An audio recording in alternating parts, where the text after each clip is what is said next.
Experimentation with drugs and alcohol during adolescence is common. Unfortunately, teenagers often don't see the link between their actions today and the consequence tomorrow.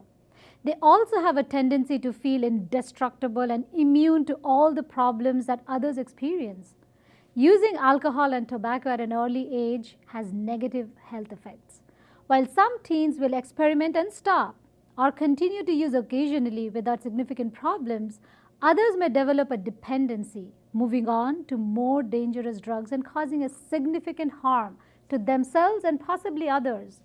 So today we want to discuss this. I have Manish here. Manish, you've been through high school and all those teenage years over here. Tell us your experience and how you think we should be changing. Well, I think the first time any of us really were exposed to the idea of drugs was probably 5th grade. And somebody showed up. 5th grade? Yeah, somebody showed up on campus and he had like his little guy that was trying to experiment with it and say, hey, why don't you guys try this and that? And this was it was a good neighborhood. It wasn't a bad neighborhood. And I think now, what do they bring? They brought different types of drugs and different types of things, and marijuana was the most. Of candy? No, just like, that, hey, kids, why don't you try this? Here's a marijuana joint, or here's some, something more severe. Pills of some kinds, and they were trying to pass them around, and they had a few takers for sure. So it was scary. It was real scary. And now, how did you react to your first exposure? Were you curious to try it? I was probably a little more. I was raised under a little bit more strict rules, so I was pretty afraid of what the parents would do, and it was kind of beat into our heads. And again, I think that the family involvement and the fact that we're tight with the family, and a lot of questioning, and a lot of don't do drugs, they're bad, and a lot of just positive reinforcement, if you know what I mean. Yeah, you have to go through all that education in school in early years, right? Even from your kindergarten, I suppose. That's right. Don't do drugs and all that. So did that have a positive impact on you, that you were always told not to do it? Yes, absolutely. And or were you more curious to try it because people were telling you not to do it? That's always been a good question amongst even my friends, that what was it that stopped me but didn't stop them? And I think it was just, for us, it was just pure education by the parents, and fear of the parents also that it was unacceptable and what would be the consequences of doing that. But it was all around us. It was everywhere. Would you know the early signs of, figuring out someone is getting addicted to drugs? Oh, well, I mean, you start to see changes in their behavior. You start to see people getting desperate for money sometimes. We saw people... Tell us behavior. What changes am I watching for? I mean, I remember some friends became aggressive sometimes, and then they started to become more into like criminal things, like they were starting to steal money, break into cars, houses, because they needed money to support the habit. It was an expensive habit. It wasn't something that...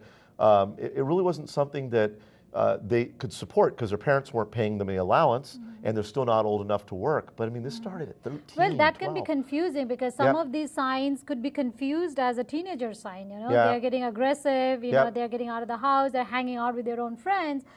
We could confuse that as, that's a teenager, he's going to do all that. But we wouldn't really know that if that's associated with any, drug or substance abuse situation. Well, my parents would check our bags. I mean, it seems that's kind of... something that I think we should It seems kind of military, but it was true. They looked at our rooms. There was never, get out of my room, it's mine. You can't come in.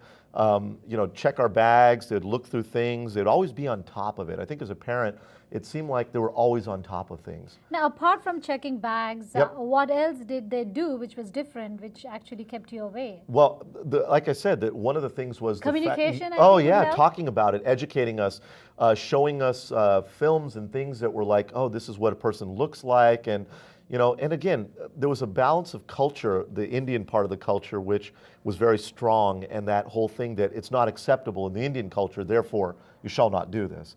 But again, there were other Indian friends that I grew up with. But I'm told these days that Indians are victims too, because they're the people, the parents are giving them money not knowing where they're spending. And it's actually going into all this substance abuse. And it got worse as time went on. High school, it got worse. College, it got much worse, because people that were so tightly monitored at home went away to college, and then over there it was free will. So they would experiment with alcohol and drugs and parties and the whole thing, and that's part of the whole scene. Now, did you ever feel peer pressure that your friends were doing? Oh, of course. that I have to do it? Of course. So the way that I avoid it is I would take a bottle of beer and I would spill it out, or I'd get root beer and replace it, or I'd go to the bathroom and spill it out after about 7 minutes, and then I would act like, oh man, you know, oh wow, I'm having a great time. And that's how I got out of it. I wish all kids were like you. Well, I was afraid of my dad. You've seen him, he's 6 feet tall. He was pretty fearful back then. But, Yeah. but I think that it was just a lot of values and a lot of pushing and a lot of values and a lot of support that this is what it is. But I mean, heck, we went to rock concerts. It was everywhere.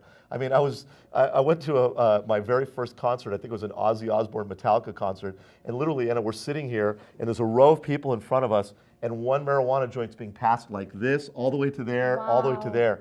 And hey, we weren't smoking it, but on the way home, we stopped off for double burgers at In-N-Out, had milkshakes, so it If must have been someone high. tested you, Oh, would we have would have been been high as a positive. kite, I'm That's, sure. That's the secondhand stuff. It was real tough. But I think getting back to it, it's really, the parents have a tough job, and it's not an easy job, to monitor the friends, to monitor where they're going. Well, we weren't allowed out on the weeknights. So parents, I mean, it's a tough I job. hope It's we a real- learned a little bit. Yeah, it's a there's real tough never thing. a foolproof control, but if Yep. we put some of these checks in place, I think we can help. Yeah, I think you should write to us about that if you have any suggestions. That'd be an interesting topic to talk more about. And maybe we can have some more guests on in the future too that Sure. can come and talk to us about this. But it's Thank a you tough so thing. much for Thanks. sharing. Thank you for sharing Did too. you finally inhale? No, I didn't. Never?